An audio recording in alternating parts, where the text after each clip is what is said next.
right, so welcome to another episode of What's Your Story, and who do we have here with us today? I'm Robert Moore. My friends call me Rob, and on YouTube I go by Pink Tank. All right. And where you from, Mr. Rob? Conway, South Carolina. All right, Conway, South Carolina. Shout out. Yep. So I'm just going to explain to everyone how you're here on the platform today. And you can look over here. Okay. yeah. You can get comfortable. But so I brought Mr. Rob on here today because I know he's been going through some stuff, known him for a little while. So I just wanted to get his feelings on that and thoughts on that, and also because he's a very abstract thinker, and I just I love that to get that on camera to, I feel like you'll start a conversation amongst people. You know what I'm saying? So that's how we're here. And so we're just gonna get it on the road. So of course, the first thing I just want to tackle out the way is about your divorce and everything like that. Just mainly focusing on the emotional part of your divorce. So how long were you married? Well, unfortunately, my ex-wife walked out on me just a few months before our 27th anniversary. It took 2 years to get divorced. In the state of South Carolina, you legally have to be separated, living under separate roofs for 365 days straight to even get divorced in South Carolina. Unless if you catch somebody cheating or something like that, you can speed it up a little bit. But generally speaking, it's a 1 year wait. And they call it some reconciliation law because they want people to reconcile. And that's what happened to me. And the divorce was final like March 4th of this year. Some people choose not to get married and just date someone, live with them, even have kids with them, and then they might split. Other people choose to get married. If you choose to get married, there's a lot of legal stuff involved. And if you choose not to get married, you can just kind of skip all of that legal stuff. But me, my background, I'm a Pentecostal Christian, and I believe that if you are having sex with someone and you're not married to them, you're going to hell. So my ex and I, we didn't have sex until we got married. And, so I thought this was for life. I'm in it for the long haul. And we didn't have a child until we had been married 11 years. And that's when our daughter was born. And we were very excited, having a child. And I just thought that everything would be great and that everything would work out well. And I don't think anyone enters into a marriage hoping that it's going to fail. Well, unfortunately, mine did. It's going to affect different people different ways. Some people get blindsided when they get divorced, just completely blown away. Like, oh my goodness, I had no idea this was going to happen. With my situation, I kind of saw it coming because unfortunately the marriage deteriorated over time. And you could see that, we're not getting along well and the arguments are getting worse. And you could see it. You could see the marriage deteriorate. It just got to the point where I guess she just decided that she wanted out and that it just was, not, working for her. So it was really sad to slowly see. If I had to put it on a timeline, the first 5 years of the marriage were pretty good. Not the best, like, oh, wow, it's just awesome, because there were some minor issues of different types of things. But the first 5 years were good. And after, right there or at the fifth year, it just went into a slow nosedive that it never recovered from. And I kept hoping and thinking that every milestone that my ex and I encountered, that there would be this spark, and that, the initial, energy that was there would be rekindled, like, buying her a car or buying a house or giving her a daughter. And nothing ever, really seemed to come through. Yeah, it it was just really sad to see it slowly go down. I'm a New Testament Christian, and you don't divorce someone, my understanding of the Bible, unless they've cheated on you or you're like life's in danger. You don't just divorce because you're not getting along. There's got to be a very serious reason. And I told my brother, I said, I can't divorce her. I said, she's not cheating on me. She's not working me over with a crowbar at night. She doesn't have a substance abuse problem or anything like that. And I'm just like, I feel like, I'm in this position, and I made a vow for better or for worse, and it's getting worse, but I'm sticking it out. And I just, kept hanging in there, and that's just deteriorated over time. It's just really sad. I mean, to watch something that there's so much hope for, to just watch it crash and burn. Oh, it was just so sad to see it take a turn that way, but I did the right thing. I thought that, hey, I'm doing everything I can for you, and I hoped and thought that it would improve, that she'd be really thankful. It didn't change. Their attitude continued to deteriorate, and then eventually it just got so bad that one day she told me that she was going to leave. And I told her, I'm like, no. I said, we need to stay under the same roof. We need to work this out the way we always have. So we got a daughter. She's like, no, I'm leaving. I said, well, if you leave, I said, I'm not going to come over wherever you go to and take a forklift and bring your car back to the house. If you stay under this roof, it's because you want to stay here with me. Yeah. And if you want to leave, I'm not going to stop you. So she left, and then the part where working, the part where, talking to you and other people like Cam I've met, you guys have kind of heard me talking a little bit as we became friends, talking about the crazy legal fees. It was rough. I mean, man, it was not fun. I mean, that stuff's not cheap to have a divorce lawyer. And we never ended up in trial. We were able to eventually settle out, and I'm bound legally. I can't discuss any of the details of the litigation, and so I'm not going to discuss that.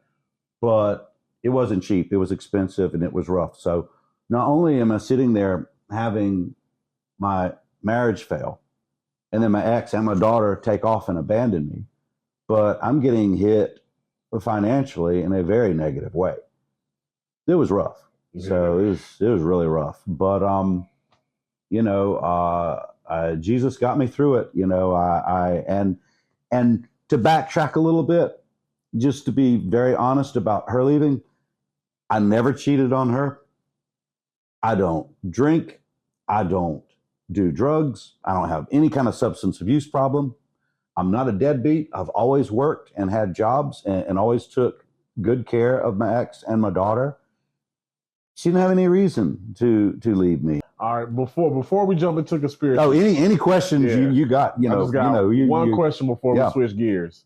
What advice do you have for anybody dealing with marriage, or who either wants to get married or are in a marriage right now? What advice do you have for them? Well, marriage is a beautiful thing. I've got no problem with marriage. I feel bad that mine failed, but I can give the advice on two different levels. If you're thinking about getting married, just make sure that the two of you are compatible. Make sure that you're just not so emotional and caught up in it. Make sure that the two of you understand that this is something that you're supposed to be in it for long haul. It's a lifelong commitment, and you just got to make sure it really helps. Oh my goodness, if you have the same religion, oh my goodness, that makes it, because you're going to have the, or if you're not a Christian like I am, if at the very least you have the same philosophy, you want to make sure that the meaning of life, you agree on that. And, you can have different personalities and different things, but you've got to have enough in common that there is a solid foundation for that marriage to last.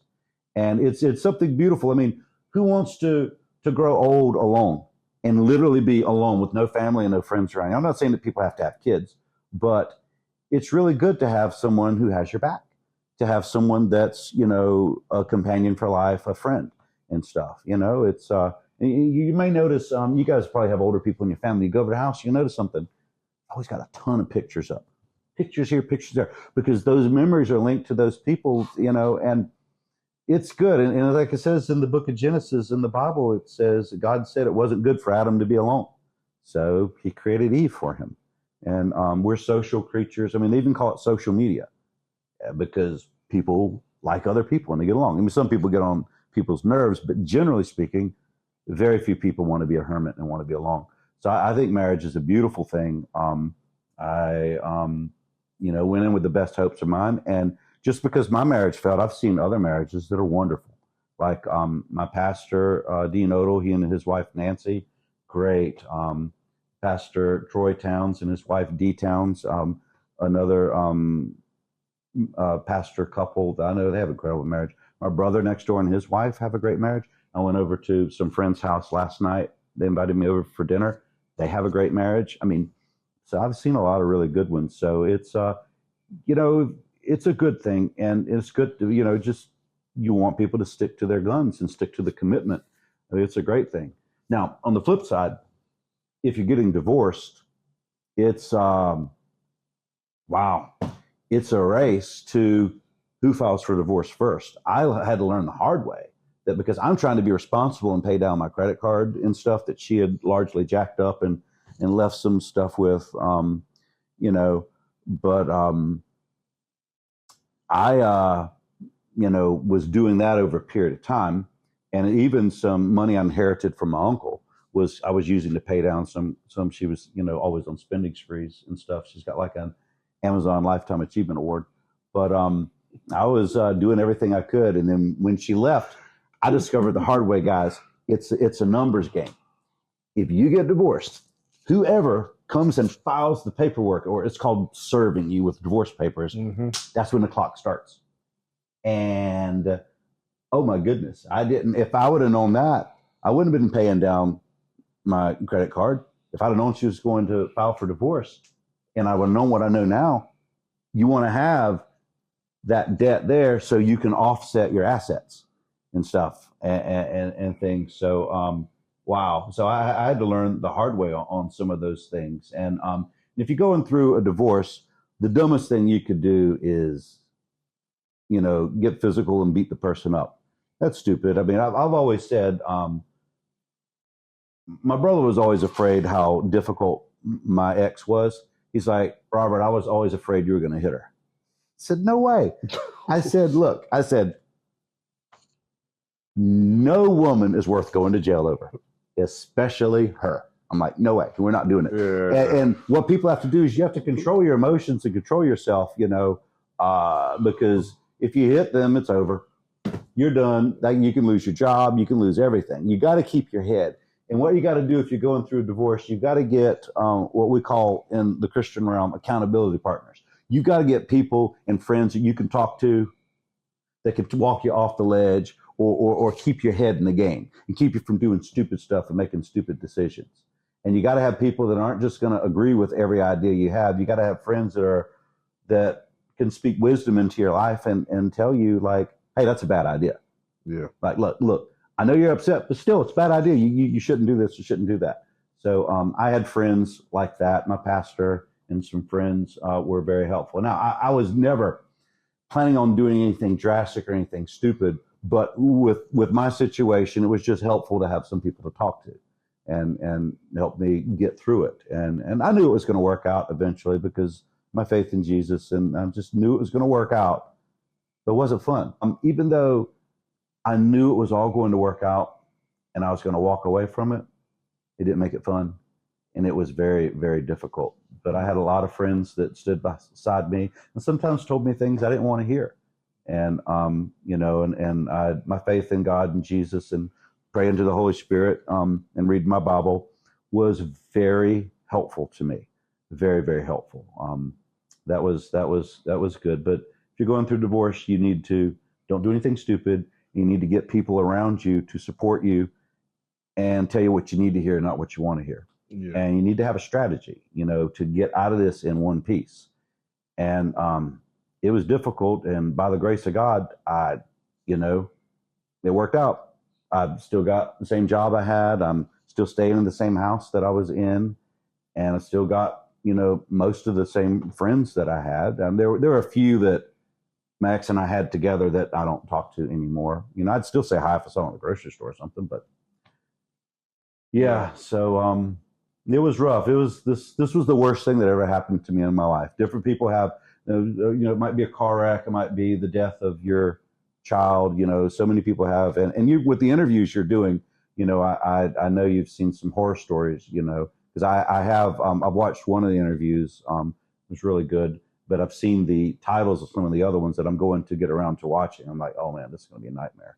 And yeah, it's not easy. Divorce is terrible because they say the only thing more stressful than a divorce is having one of your own children die on the stress scale. Yeah. So yeah, but you got to reach out to people if you're going through a divorce. And hey, if anybody out there is going through a divorce, you talk to me. I can help you save some serious money and crunch some numbers because you learn the hard way as you go through it and stuff. I wouldn't help anybody. I've got my morals. I wouldn't help somebody screw somebody else over. Yeah. But if somebody's like the victim in the situation, like I was, I would gladly help them and do the numbers. And in fact, there's a friend of mine that's getting ready to go through a divorce, and I have been helping him and telling him, do this, and we're preparing him to weather the storm better than I did. Yeah. All right. So now that we learned about your divorce, how you dealt with that emotionally, everything that went on, and also what you believe and your beliefs and what got you through, which I think is really great, by the way. But now it's on to conspiracies. All right. All right. Well, the term, do you guys know where the term conspiracy theory came from? No. Well, when JFK was assassinated, people started asking a lot of questions because the JFK story, there were just things about the gunshots, this, that, how many shooters, did it, what. A lot of things didn't make sense. So when people started scratching their head and listening to interviews, reading the newspapers, reading the magazines back then, this was before the internet, a lot of level-headed, logical people came to the conclusion that something's not right about this story about how and why JFK got killed. And Lee Harvey Oswald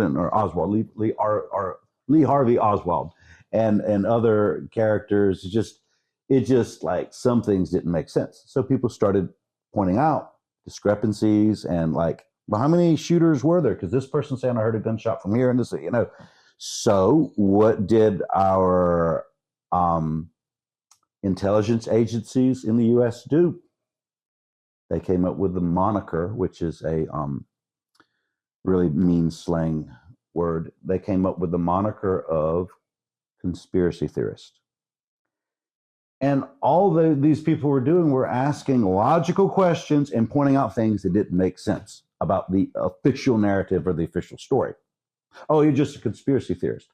No, I've got a problem with your story that doesn't make sense.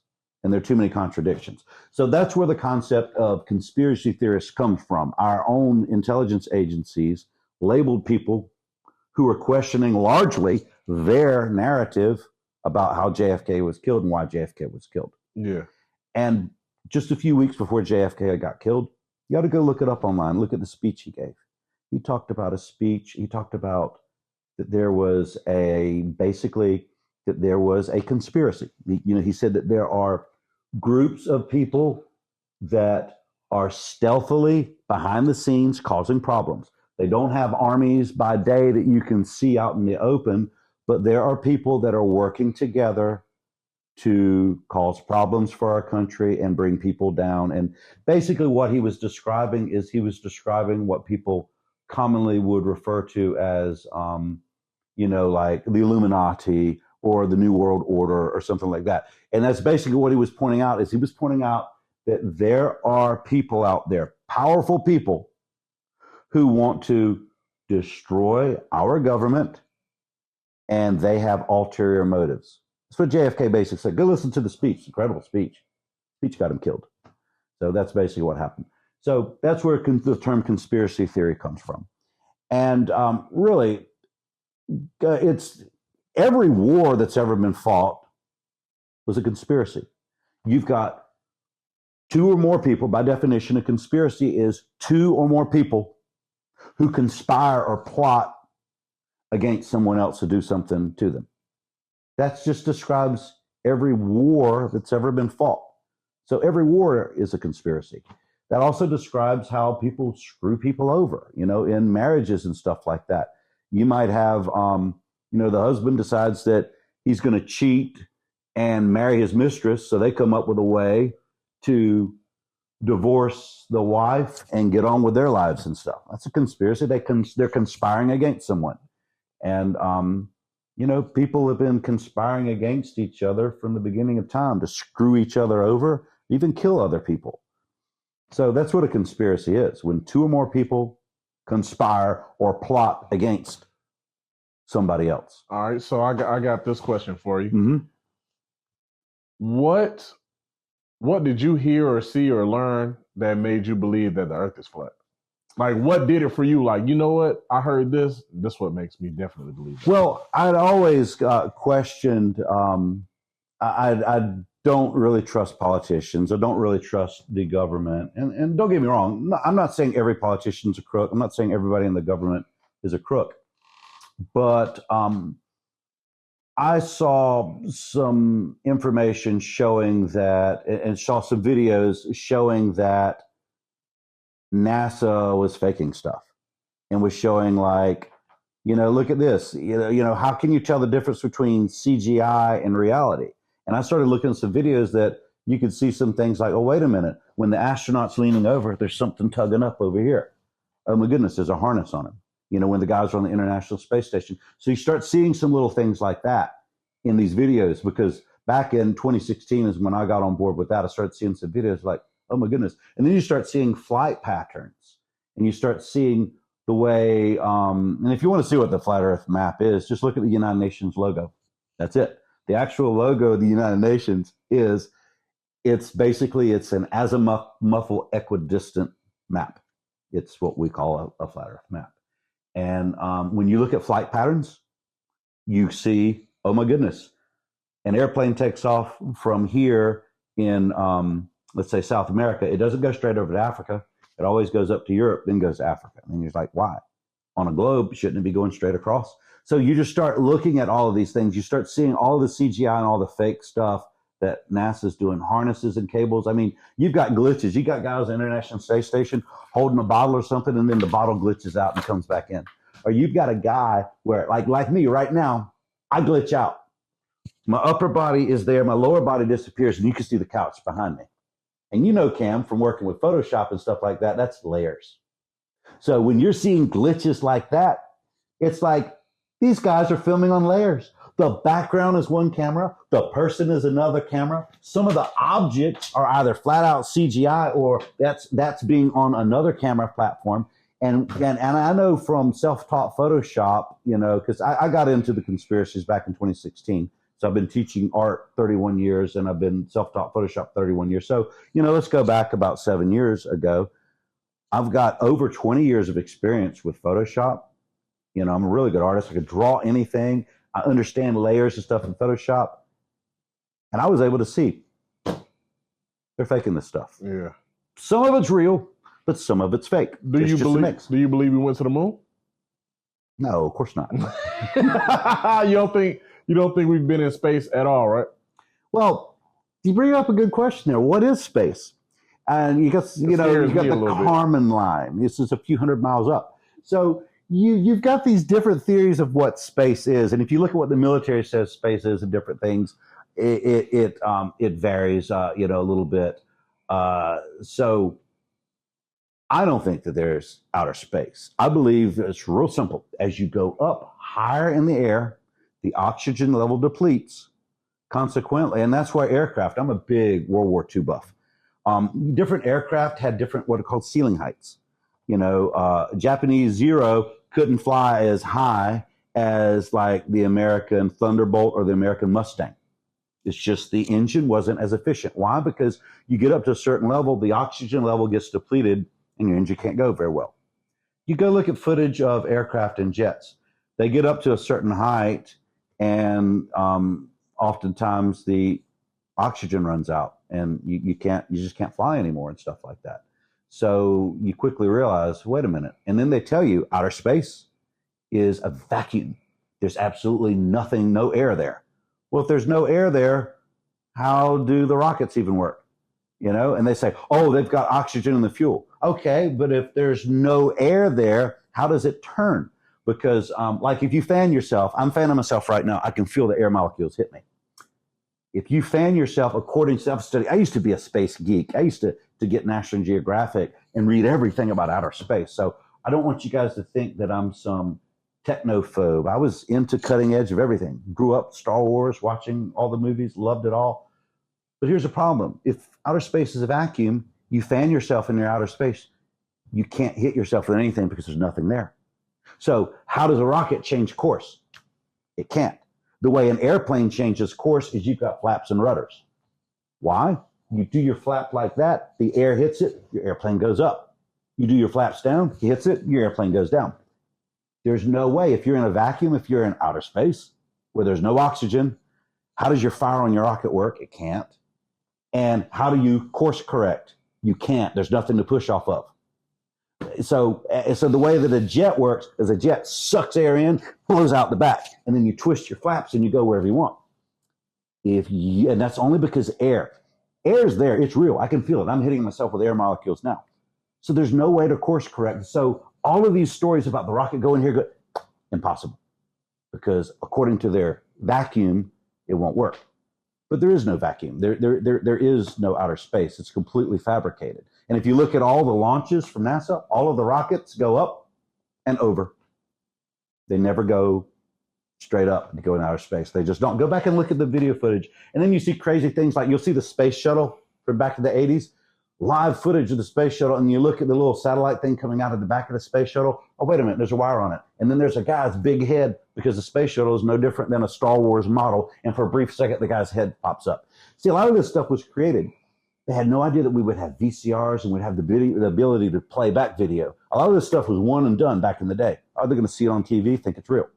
Well, people have gotten a hold of the footage and the videos and gone back and, oh, you can see wires, you can see stuff. So you quickly realize they're making stuff up.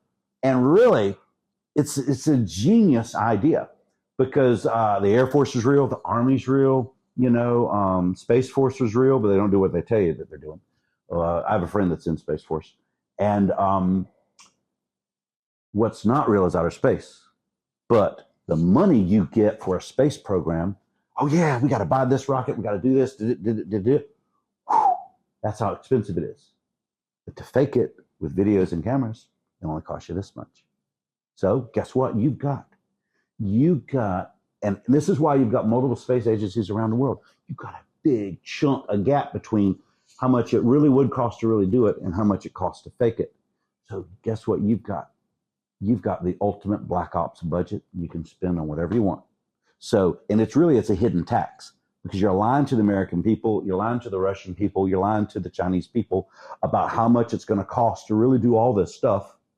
And then really you just make some videos. You do. Astronauts are real. You pay them money, you have them do things. And sometimes they do blast off and they do certain things and all. But they don't do everything that they say that they're doing. And go look it up. You guys remember a few years back that Chinese spy balloon? Yes. Do you guys know what that is? That was a satellite. Every satellite is on a balloon. Look it up. You know what the first, I'm not making this stuff up. You can go on Wikipedia. The first satellites were called satelloons. You got a canopy just like that Chinese spy satellite. You stick it on a balloon, you fill it up with helium, it goes up in the air. They get way up there in the air, they can fly over Russia and take pictures. That's what satellites are. And you go, I've read a bunch of cool declassified documents. There's a U.S. aircraft called the Flying Boxcar. And what would happen is these satellites, like if this is the canopy at the bottom, here's the balloon, they're way up there high in the sky, floating around. I've got the declassified documents. They're like saying, oh yeah, we got those satellites. Whenever, if the helium starts to fail and the satellite comes down too low where people are going to see it, beep, beep, beep. It sends out a distress beacon from the satellite. And these flying boxcars, aircraft stationed all around the world, U.S. Air Force, they have top priority on maintenance and fuel. I've read the documents myself. Those guys would fly up there and get around near it, and they would do it, and they would get around near it, and they would send a signal to the a little radio frequency code to the actual satellite, and it had as goofy as it sounds, you read the stuff yourself, a shotgun shell pointing up. It would shoot up, and it would pop the balloon, and then the satellite comes down to free fall. And you look it up on Wikipedia, the flying boxcar, it literally says, oh, they're for satellite retrieval. All right, so that plane then flies, and they've got a cable. It's kind of like, you may have seen one of the Batman movies where Batman threw this balloon up and had a cable, and an airplane came out and snatched him and took him away from a bad situation. Well, this is similar to that. So you've got the satellite coming down, you've got the flying boxcar that comes, and they've got a wire that they drag back behind them, and they can, or they actually can fly in and hit the cable. So you go above, because you've got a little parachute that has popped up to slow the descent, and you go between this and the new parachute that's replaced the balloon, and you go between that, you get the wire, and then you pull that bad boy in the back of the flying boxcar, and then you go land wherever. And one of them landed in Charleston, South Carolina. I got the declassified stuff. I got to let you read it. And one of the base commanders came out there, and he wanted to see what they had in the back of that flying boxcar. He said, I'm the base commander. I want to see. And the guy said, look, here's our top secret information that I'm able to show you. Sir, you need to stand down. You are not authorized to enter this aircraft. He's like, well, I'm the base commander. I want to. And the other crew member, he charged around in his Army carbine. He was going to shoot that guy if he tried to come on the plane. That's how serious they took back in the 70s, hiding the fact that satellites are really hooked to balloons. They're not playing games. So this is the world we live in. It's top secret, a lot of this stuff. And over time, this stuff gets declassified. I brought with me over there, if you want to look at them, I've got declassified documents from the CIA reading rooms that are now declassified. They say flat Earth all over it. U.S. Army Research Laboratory, flat Earth this, flat Earth that. I've got documents from NASA admitting the Earth's flat. They get declassified. I can show them to you. I brought some of them with me. What about how you feel about solar systems, like the solar system? Well, we get taught and programmed that stuff as kids. Most of us have made a solar system model with styrofoam balls or something you had to do, or Definitely. maybe, whatever, a little project and all. All of those things are real. They're just not what they tell you they are. Just like satellites are real. Satellites are canopies under balloons. That's what they are. Well, the planets are real, but I brought a dictionary. It's an old one, and if you look up the word planet, guess what the definition is? Wandering star. All of your ancient cultures, they understood the planets, as we call them today, they did not understand them as planets. They viewed them as stars. And what we're dealing with is, the world that we're dealing with is, to say that it's flat is an oversimplification. You've got a lot of terrain, you've got mountains, you've got hills, you've got deep underground, underwater canyons and stuff. But the Earth, from the research I've done, is relatively flat. There's a deep underworld, and there is a dome over it. There is a dome, and you can go look at Encyclopedia Britannica from the 1950s. Actually says that in Antarctica, there's a dome about 10,000 feet up. You go pull it up online. I can show it to you right there. And, I know some guy that has a copy of it. But then that stuff got, from the 50s on, like, wait a minute, this is now top secret. So then you won't find it in the later editions of it. So it's always a scrub job and stuff. It's always a scrub job. So I believe that it is a relatively flat plane. We've got a dome over the top, and you can't get out. It is the old cultures called it the firmament. And so the planet, so what I'm describing is we've got a very deep underworld. And you guys have all seen pictures of the Earth, like the core, the Earth cut open. Yeah. Do you guys know the deepest anyone's ever drilled on Earth? 8 miles, the Russians. And they had to quit because the drill bits and stuff just were overheating. They had to stop. 8 miles is the farthest we've ever gone down, yet they show you these pictures of the Earth carved up like an apple. Oh, yeah, we know there's a molten core. Really? Have you been there? Nope. But anyway, that's the way it goes.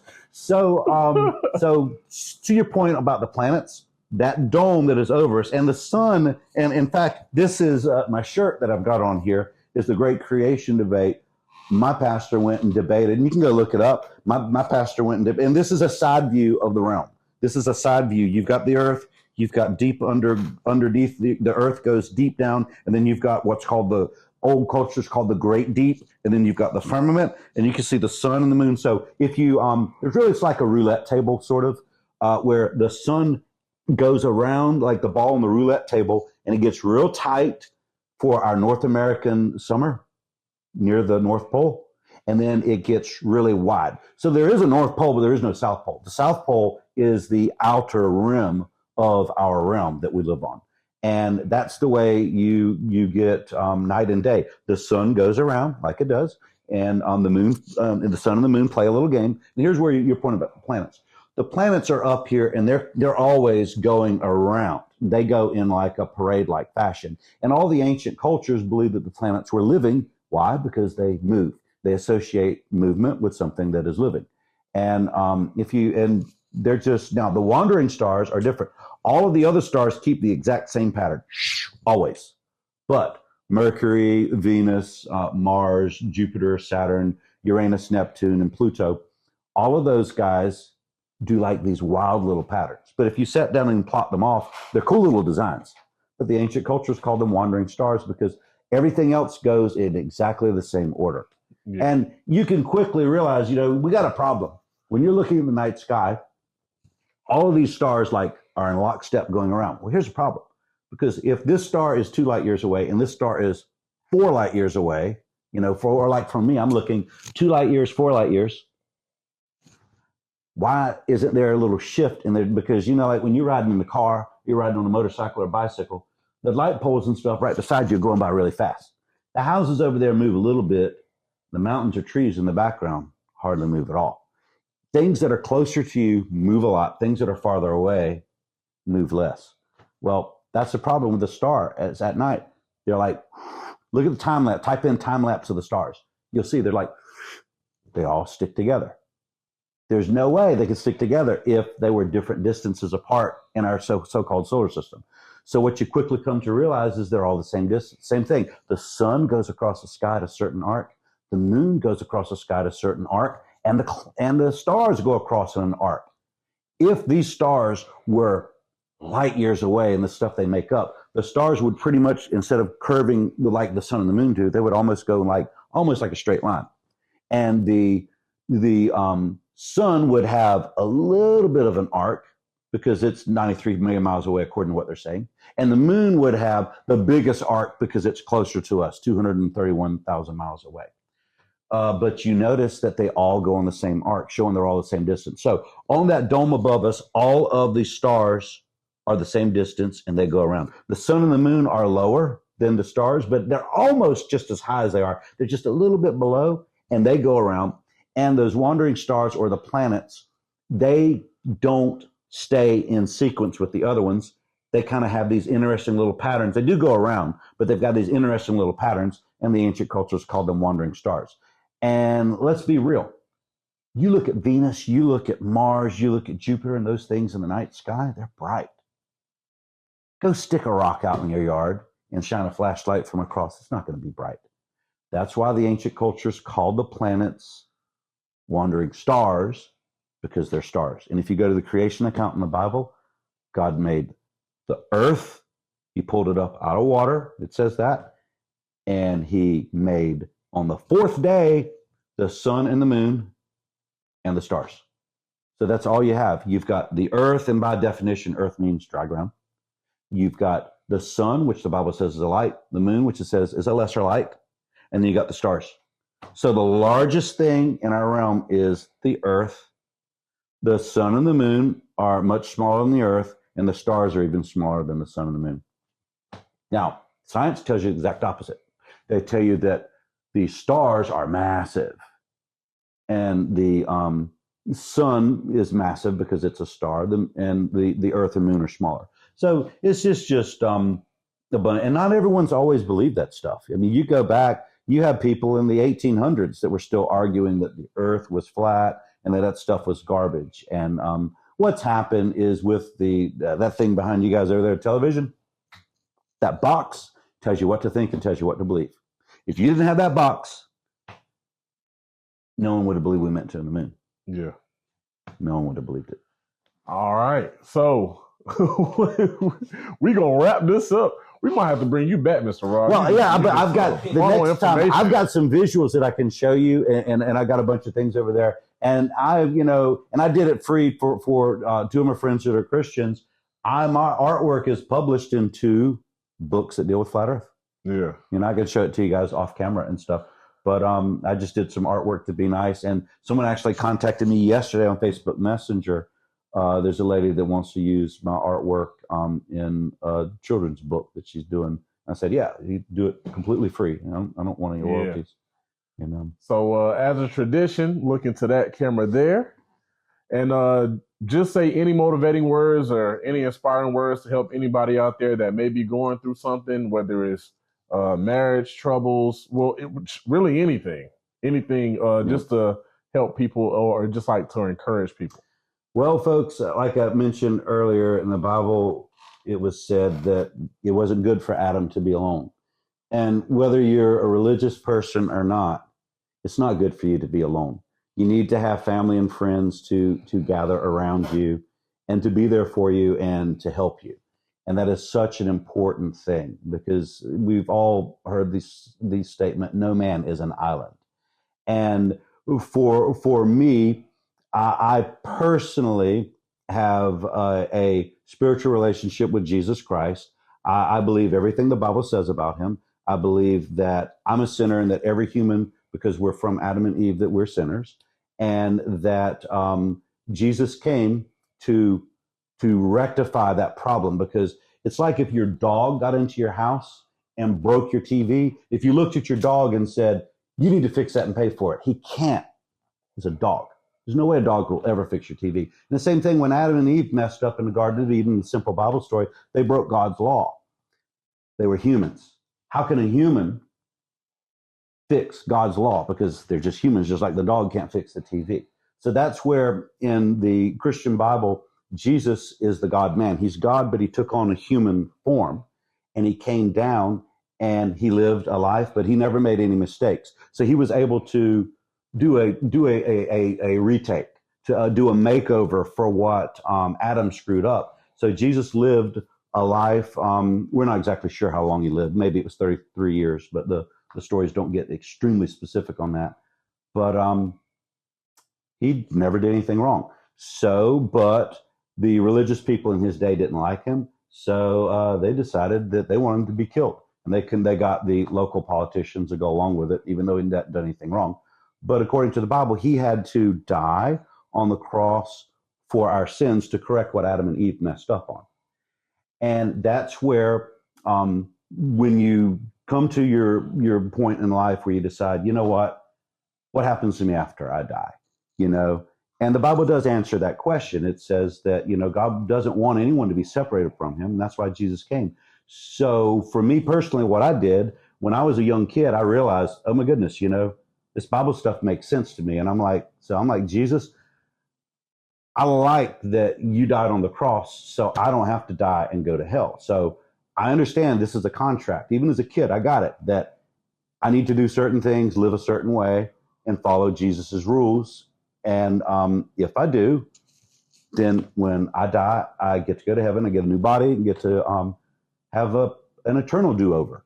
So that is my personal belief structure. I didn't come up with it myself. That's the thing about being a Christian. You don't come up with original stuff and content. You're really just telling something that someone else has already told. So it's just repeating something. So for me, that's what gets me through the days. When I wake up in the morning, I thank Jesus for getting me through the night, and I have a relationship with my God. I read the Bible, and it helps to program my mind to be a good, decent person and to be nice to other people and stuff. So for those of you out there, if you are running into issues like you got a divorce, you got this and that, even if you don't do the thing that I did years ago, where you try to find a religious, thing to rest your head on and stuff, at the very least, you need to reach out to other people, and you need to have friends and family to help you through difficult times. And when someone does that for you, when someone helps you through the worst part of your life, you then can pay it forward. You can then be there for somebody else in your family or group of friends, and you can help them through a very difficult situation. And you've always got to be careful, you know. I like joking with people, and I'm a guy. We sometimes cut up with each other, but you've always got to be a little sensitive because you never know what somebody else is going through.